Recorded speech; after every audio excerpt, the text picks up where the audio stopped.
कैसे हैं बेटा आप लोग? तो आपने पीछे का टॉपिक देख लिया है, सेल साइकिल, सेल डिवीजन, आपको सब कुछ जानना है। आपने जब रिवीजन करना है तो कैसे करना है, कौन से टॉपिक एक्स्ट्रा क्वेश्चंस करने हैं, क्या ध्यान रखना है और किस तरह के क्वेश्चन आ सकते हैं, सब कुछ चैप्टर के बारे में 5 से 7 मिनट आपके लूंगा, प्रॉपर एक्सप्लेन करूंगा। आप कोशिश करना ध्यान से देखना। और ये क्लास 11 ड्रॉपर सब तरह के बच्चे देख सकते हैं और ये अकेला ऐसा चैप्टर है जिसका इम्पैक्ट बहुत सारे चैप्टर में, इसलिए मैंने इससे स्टार्ट किया। ठीक है, बहुत ध्यान से देखना। अगर मैं आपसे बात करता हूं टॉपिक, हमें पता होना चाहिए क्या पढ़ना है। Extra topic out of the NCERT क्या टॉपिक आते हैं, ये कैसे डिसाइड होता है कौन से आते हैं, बताऊंगा मैं आपको। फिर एक्स्ट्रा क्वेश्चंस, कौन से ऐसे क्वेश्चन है जो अलग से आ जाते हैं एनसीईआरटी के बाहर। उसके अलावा नंबर ऑफ क्वेश्चन 4 से 6 हैं।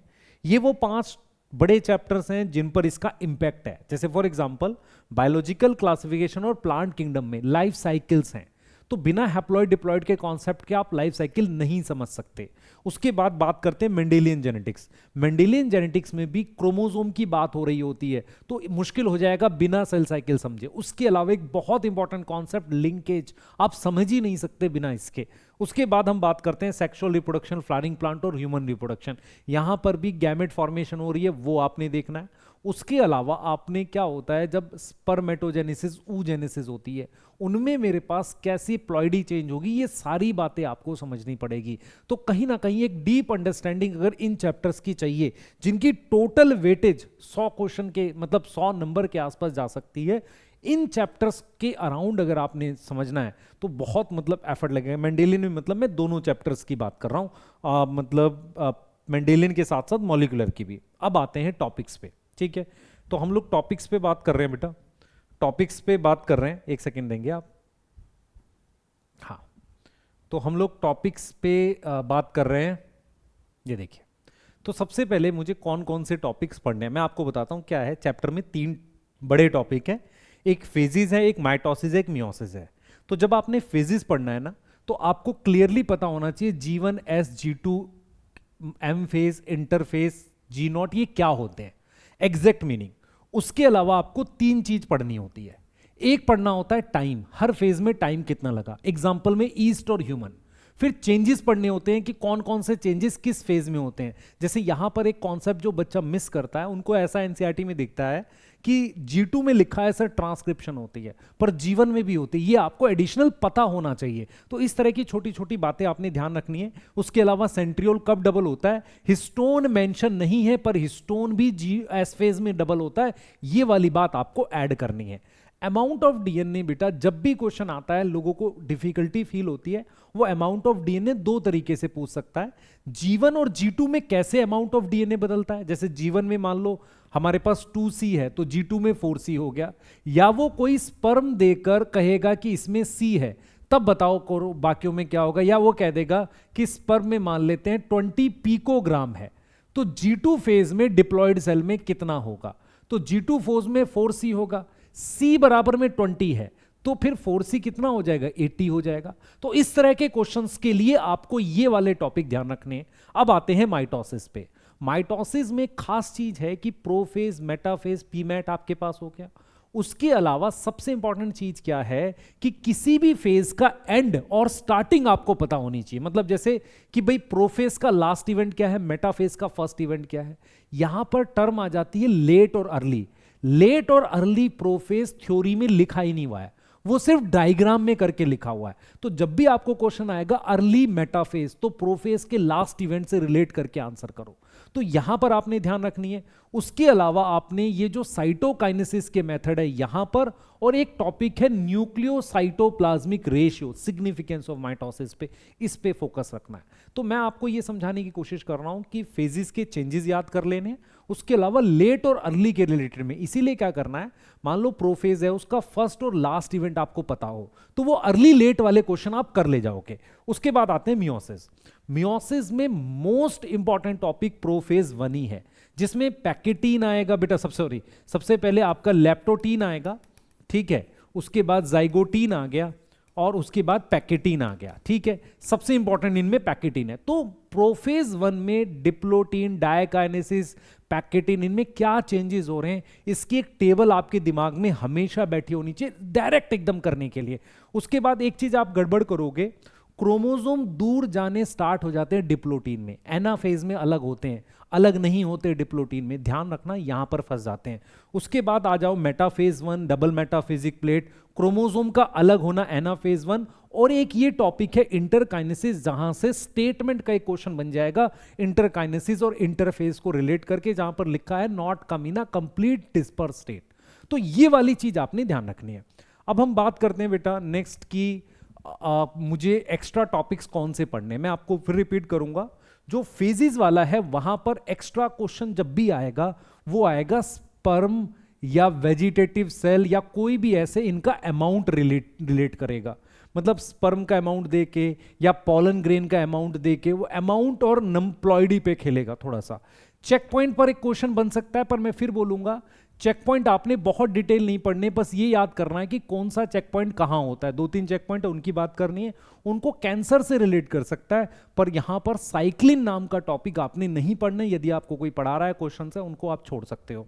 एक्स्ट्रा टॉपिक में जब हम माइटोसिस में जाते हैं तो लेट प्रोफेज में आपने खास ख्याल रखना है न्यूक्लियर मेम्ब्रेन पूरी तरीके से नहीं टूटी है। अर्ली मेटाफेज का ध्यान रखना है, तो ये वाली बातें ध्यान रखनी है। एक टॉपिक है जो हम लोग रिलेट करते हैं शेप इन एनाफेज, जब हम इसको खींचते हैं क्रोमोसोम पे वी शेप, अलग अलग शेप्स बनती है, वो यहां पर आपने एक्स्ट्रा में पढ़ना है। दूसरा एपीसी, अगर मैं आपसे पूछूं एपीसी एनाफेज प्रोमोटिंग कॉम्प्लेक्स हमें क्यों याद करना है, 2 पीवाईक्यूज हैं, एक 2016 में है और एक और है जिसमें एक पीवाईक्यू में तो बोला गया है कि एपीसी काम नहीं करेगा तो क्रोमोसोम सेग्रीगेट नहीं करेंगे।